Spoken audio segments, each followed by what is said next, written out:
박준규의 브리핑 6 내일신문 박준규 기자 전화 연결되어 있습니다. 안녕하세요. 네, 안녕하세요. 예. 어제 이런 댓글이 올라왔어요. 터키시 앙고라 님이 단 건데, 박준규 기자님 이제 출연은 안 하시나요? 이렇게 댓글이 달렸는데, 언제까지 재택근무 하십니까? 이거 빨리 출연하셔야 되는 거 아닙니까? 이제 온라인 계약도 하고, 예. 또 한 달 정도 지났으니까 저희 회사에서도 어떤 조치가 이루어질 것으로 예상이 되고 있어요. 예. 예, 제가 빨리 나가서 오늘 보니까 이 아톰머리라고 하는데. 아톰머리 맞고요. 저도 깜짝 놀랐습니다, 지금. 정신없이 들어왔는데 보니까 머리가 아톰이라서 깜짝 놀랐고요. 하여간 회사 지침이 지금 재택근무라서 못 나오시는 거고요. 빨리 우리 좀 상황이 호전돼서 나오시기를 저도 바라고 시청자도 바라고 있습니다. 자, 오늘 첫 번째 소식은 어떤 건가요? 네, 어제 발표됐던 긴급 재난 지원금. 예. 뭐 예상대로 논란이 좀 많이 있습니다. 예. 지급 대상을 소득 하위 70%로 이렇게 잘랐는데 내가 거기에 해당되느냐 안 되느냐. 예. 이게 지금 명확하지 않거든요. 그러니까 전 국민의 70%를 밑에서부터 위에까지 70%를 주고 상위 30%는 안 주겠다라는 게 이제 고음이죠. 소득 하위 70%라는 게. 그렇죠. 예. 그래서 이 소득의 기준이 과연 무엇이냐. 그러면 나는 해당이 되느냐 안 되느냐. 이런 거거든요. 이게 어제는 중위소득 150%다 뭐 이런 식으로 기사가 많이 나갔는데 그게 사실이 아니라면서요. 그러니까 명확하지가 않은 거죠. 대략적으로 그 정도 선일 것이다. 그래서 가구당 소득 741만 원 정도가 될 것이다. 예. 뭐 이렇게 생각을 하고 있는데 지금 그렇게만 판단하기에는 정부로서는 이 자산도 좀 넣어야 되겠다 이런 얘기도 하니까 뭐 지금 불명확한 그런 기준을 가지고 너무 성급하게 얘기한 거 아니냐 이런 얘기들도 하는데 이것과 별개로 여당 입장에서는 이 그 선 안쪽에 있는 사람과 선 바깥쪽에 있는 사람들의 그 표심이 어떻게 움직일까에 관심이 많은 거예요. 아, 그렇군요. 대체로 보면은 이 선 위쪽 그러니까 못 받는 사람들이 이 불만을 많이 토해내거든요. 그렇죠. 받는 사람들은 칭찬을 별로 안 해요. 예. 그렇기 때문에 이 받지 않은 사람들의 여론이 혹시나 확 붉어지지 않을까 이런 걱정을 많이 했었고, 그래서 실제로 원래 그 정부에서는 기재부에서는 50%까지만 주자 이런 의견이었는데, 이걸 청와대의 일부 그리고 여당에서 강력하게 밀어붙여서 그나마 70%까지 올린 거거든요. 그렇군요. 어제 이낙연 총리 이제 코로나 비상대책위원장인가요? 지금 직책이 그분이 이제 기자들한테 얘기한 게 거의 싸울 뻔했다고. 그래서 자기가 거의 말리고 있었다고 이런 식으로 또 얘기를 했어요. 그게 어제 기재부와 어떤 뭐 청와대 당 이런 분위기가 만만치 않았음을 좀 보여주는 거예요. 그러니까 그저께겠죠? 이제 회의 그렇죠. 과정이 예. 저도 그저께 오후에 이 여당 관계자 회의에 참석하는 관계자로부터 그런 이야기를 들었어요. 그러니까 좀 본인들은 과감하게 하고 싶어 하는데 기재부가 너무 완강하다. 그리고 청와대도 의견이 나눠져 있다. 이런 건데 예전 같으면은 청와대가 한 목소리로 밀어붙이면은 기재부는 그냥 따라올 수밖에 없는데 청와대 내부에서도 이것을 선별적으로 아주 일부에만 타겟팅을 해서 줘야 된다 이런 의견들이 만만치 않았기 때문에 여당 입장에서는 좀 답답했던 거죠. 그래서 저한테 답답함을 호소하는 전화까지 하던데 그만큼 여당 입장에서는 좀 더 강하고 많이 줘서 이번 위기를 극복할 수 있는 어떤 발판을 만들자 이런 의지가 강했던 것으로 보입니다. 어찌됐든 타협안이 나온 것 같아요. 사실 70%를 기준으로 주는 거는 지금까지 많은 사람들이 뭐 재난 기본소득이나 재난 뭐 지원금을 얘기를 했지만은 70%를 주장한 사람은 없었던 걸로 제가 알고 있거든요. 그게 뭐 지자체든 뭐 박원순 시장은 50%를 얘기했고 이를테면 뭐 이재명 지사나 김경수 지사는 전 국민을 얘기했는데 뭔가 절충안처럼 나온 것 같아요, 이게. 그러니까 70%가 약간 애매해요. 그러니까 50% 되면은 50% 중위 50%다 그러면 우리나라의 모든 가구를 한 줄로 쭉 세워서 가장 가운데 있는 가구를 얘기하는 거거든요. 예, 그 가구들까지만 한다는 것은 어떻게 보면 선별적 혜택이라고 보여지죠, 명확하게. 그렇죠. 예. 그리고 전 국민 대상으로 하면 보편적 혜택이라고 이제 얘기할 수 있을 텐데, 예. 70%까지만 애매하게 간 거죠. 예, 그래서 오늘 이인영 대표도 원내대표도 우리도 더 하고 싶었는데, 예. 뭐 이게 그 언제까지 지속될지도 모르고 재정이라는 것이 또 다음에 또 써야 되는 부분이 있을지도 모르기 때문에 예. 이것을 끝까지 그 전체한테 다 줄 수는 없었다 이런 말을 한 거죠. 정치권에서도 뭔가 좀 더 줬어야 되는 거 아니냐 이런 비판들이 좀 나오고 있는 것 같아요. 예, 그렇죠. 지금 정치권에서는 이번 긴급 그 재난 그 지원금 외에도 예. 좀 더 지원을 해야 된다는 이야기도 있고요. 긴급 재난 지원금을 확대해야 된다는 의견도 있습니다. 그렇기 때문에 지금 전체적으로 봐서는 현재의 정부 대책이 사실 파격적으로 계속해서 나오곤 있지만 이것으로는 부족하다. 이런 의견이 대다수입니다. 그렇군요. 그렇다면은 지금 선거가 끝나자마자 추경 논의를 국회에서 추경을 두 번째 2차 추경을 심사를 할 계획인데 이 과정에서 이게 금액이 증액이 될 가능성도 배제할 수가 없는 건가요? 예, 금액이 늘어날 수도 있고 대상자가 늘어날 수도 있어요. 그런데 이제 문제는 이 재원을 어떻게 마련할 것인가 이 부분인데요. 지금 정부는 현재 2020년 예산안 중에서 상당 부분을 줄여서 7조 원 이상을 줄여서 그걸 재원으로 삼겠다 이렇게 계획을 밝혔는데 만약에 수혜 대상자나 수혜 액수를 더 늘린다면 이 소위 세출 구조 조정을 더 많이 늘려야 되겠죠.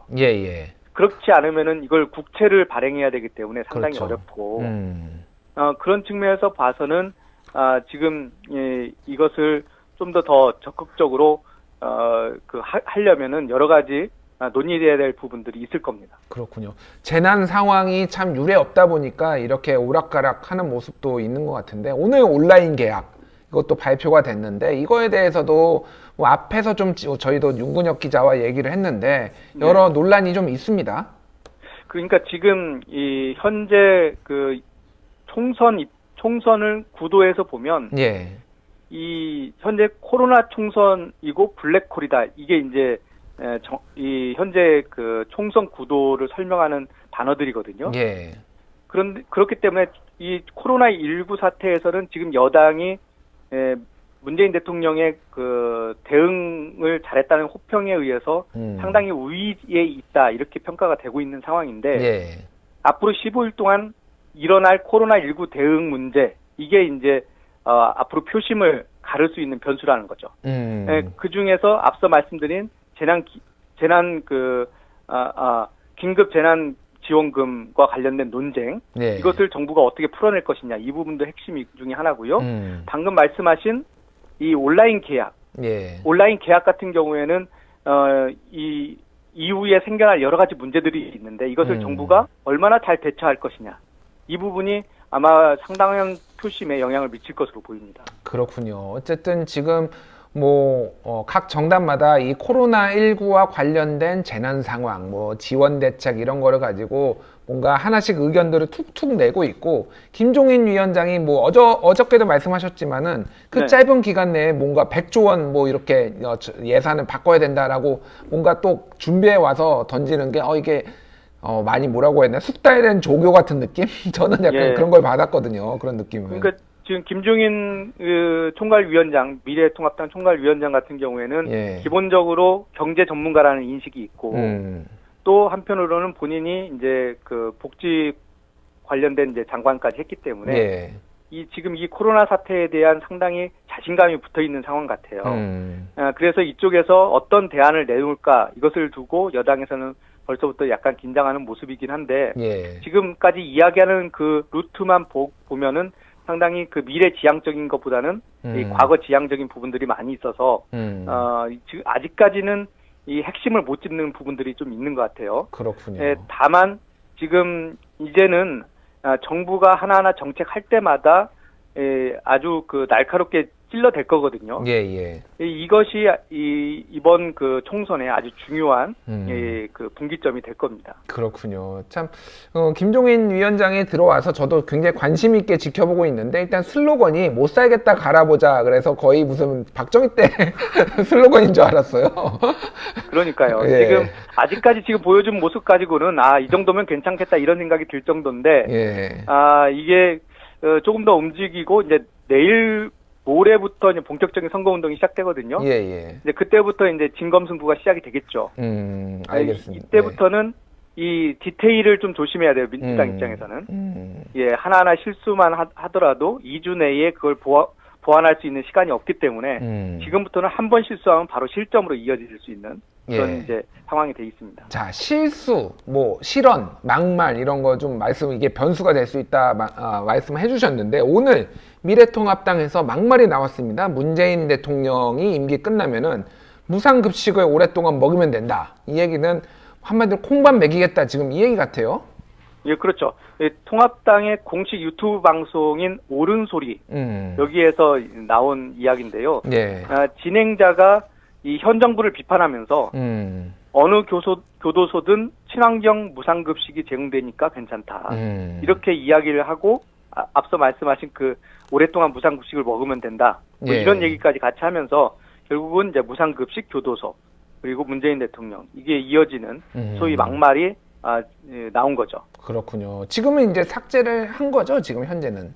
그렇죠. 이제 뭐 개인적인 사견이다 이렇게 얘기하면서 삭제는 했는데 사실 뭐 어떻게 보면 공식적인 그 채널이고 당의 공식적인 채널이고 거기에 진행자가 이야기한 것이니까 이것을 단순하게 해프닝으로 보기에는 좀 어려운 점이 있고 또 이 방송에서 지난해에 문재인 대통령을 뭐 팬티만 입은 모습을 묘사한 애니메이션을 보여줬거든요. 그때도 한참 논란이 됐었잖아요.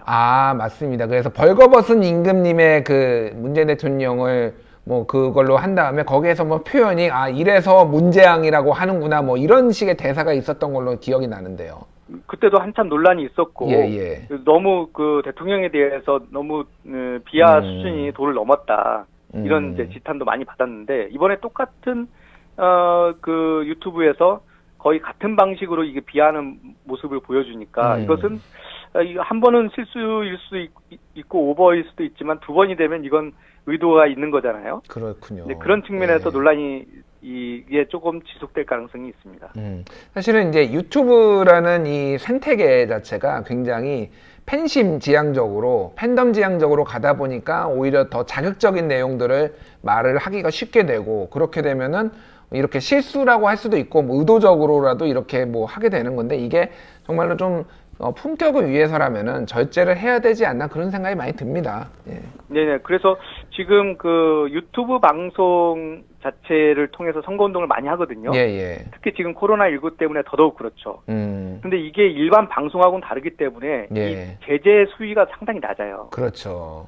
그래서 과연 이것을 선거운동으로 활용할 때에 어느 정도까지 허용할 것이냐 이 부분에 대한 논의도 좀 필요하다 이런 지적도 있습니다. 그렇군요. 사실 유튜브에서 나오는 방송 중에서 가장 품격 있는 방송이 국민TV의 김준일의 하식스가 아닌가 개인적으로 그렇게 생각을 합니다. 네, 그렇습니다. 너무 정직하게 대답하시는 거 아닌가요? 있는 그대로 얘기해야 돼서. 자, 이 와중에 또 다른 미래통합당의 뭐 실언이라고 해야 되나요? 이 말이 나왔습니다. 미래통합당의 연수갑에 출마하는 정승현 후보가 인천을 촌구석이라고 얘기를 했어요. 오늘 그 연수구 선거사무소에 유승민 통합당 의원이 이제 방문을 해서 이제 앞에 카메라와 기자들이 쭉 있으니까 인사를 하지 않았겠습니까? 그 자리에서 이제 제가 평소에 정말 존경하는 유승민 대표님께서 이렇게 인천 촌구석까지 방문해 주셔서 정말 감사합니다. 이런 멘트를 한 거죠. 그렇군요. 그러니까 그냥 듣기에는 이렇게 누추한 곳까지 방문해 주셔서 감사합니다. 이 감사합니다에 포커스가 돼 있고 앞부분은 그냥 겸손하게 말한 것인데 이게 본의 아니게 선거 시즌이고 유권자들이 듣기에는 좀 자존심 상할 수 있다 이런 평가가 나오는 거죠. 이게 예전에 그 정태옥 의원이었나요? 이부망천. 이혼하면 부천 가고 망하면 인천 간다. 뭐 그래서 이게 유행어처럼 약간 쓰이기도 했는데 이 일종의 망언이 생각나는 좀 그런 발언이네요. 예, 그렇죠. 그때 당시에도 그때는 이제 한국당이었는데 예. 지방선거 직전이었거든요. 예, 예. 그 인천하고 부천을 좀 비하는 이 발언이 당시에 그 표를 상당히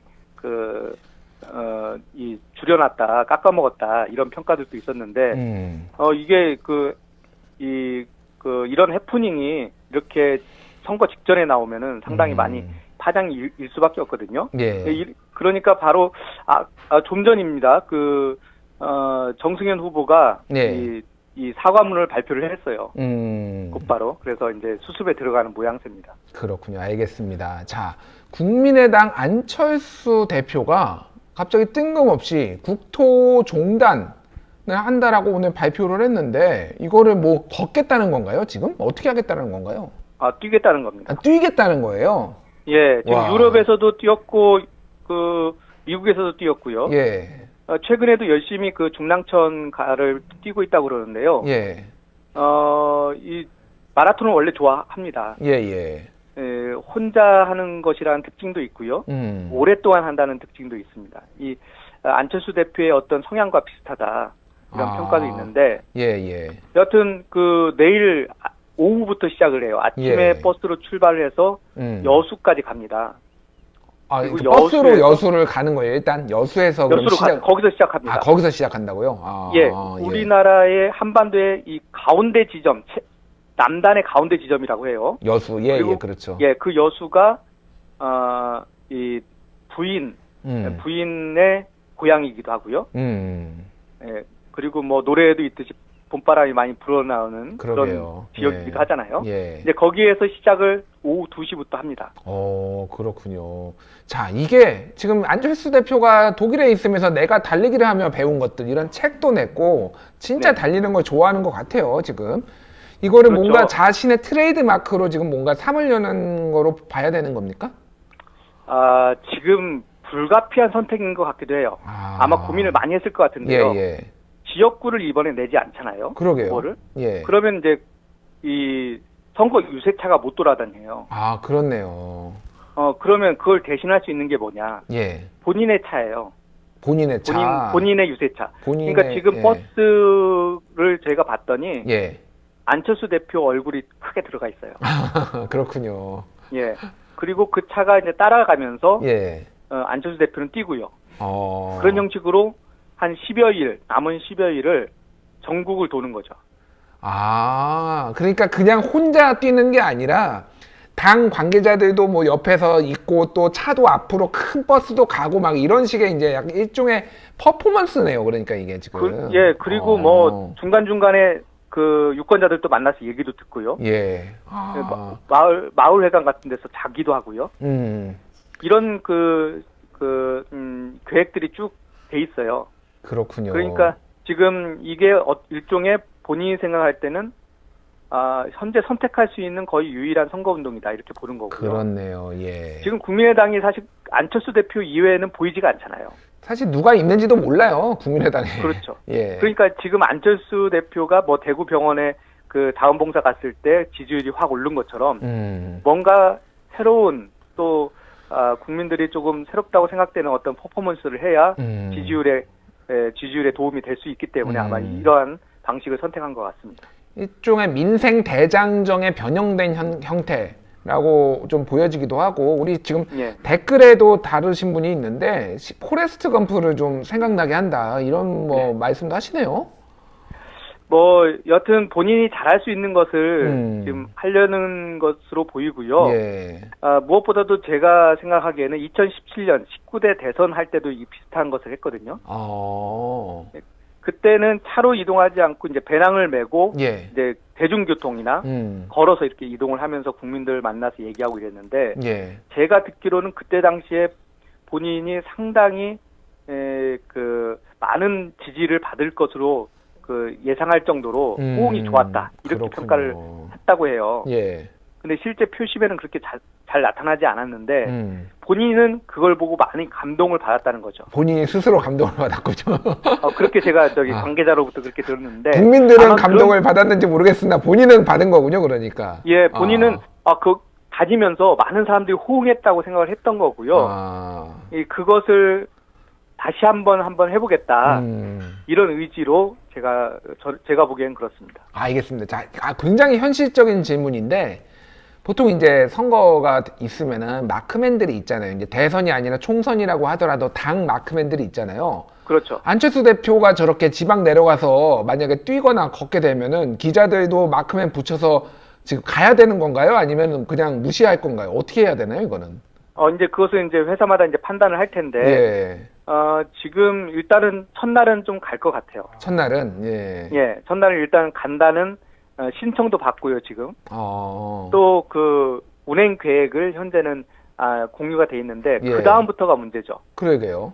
이제 이게, 왜냐하면 기사가 대선이면은, 예. 안철수 대표가 움직이는 것이 다 기사가 되거든요. 그러니까요. 근데 지금은 이게 의석수도 한 명이고, 기호도 10번인데, 물론 지금 정의당보다 조금 적게 나오고, 때로는 좀 많이 나오는 그 정도의 지지율이긴 하지만, 계속해서 따라다니면서 한 명을 붙인다는 것은, 조금, 너무 과도한, 그러게요. 그런 다원 배분이 아닌가 싶습니다. 그러니까 저도 들으면서 딱 그 생각이 천상 기자라서 언론사들이 진짜 지금 한 명이 아쉬울 텐데 안철수 그럼요. 대표한테 붙일까 이 생각이 딱 드는 거예요. 전국에 이것도 돌아다닌다고 하니까 그러면 계속 돌아다녀야 될 거 아니에요. 그 기자들도. 그렇죠. 그리고 자기들이 다 중계를 해줘요, 또. 중계를 해줘요. 중계도 해주고요. 또 예. 이제 중요한 시점에는 또 그거에 대해서 풀도 해주고 그렇기 때문에 왜냐하면 보도가 돼야 되니까요. 그렇군요. 그리고 중요한 지점에서 뭐 기자회견을 하겠다 그러면 그건 미리 통지를 하니까 그 정도 수준 이상을 가기가 어려운 게 이 앞으로는 이제 선거 운동이 시작되면 비례보다는 지역구에 관심이 쏠릴 수밖에 없잖아요. 그러게요. 예. 지금 격전지가 한둘이 아닌데 격전지가 많죠. 하기가 쉽지 않죠. 그러게요. 알겠습니다. 안철수의 달리기가 이번 총선판에 어떤 변수로 작용할지 한번 지켜보도록 하죠. 예, 잘 들었습니다. 지금까지 브리핑 식스 내신문 박준규 기자였습니다. 감사합니다. 감사합니다.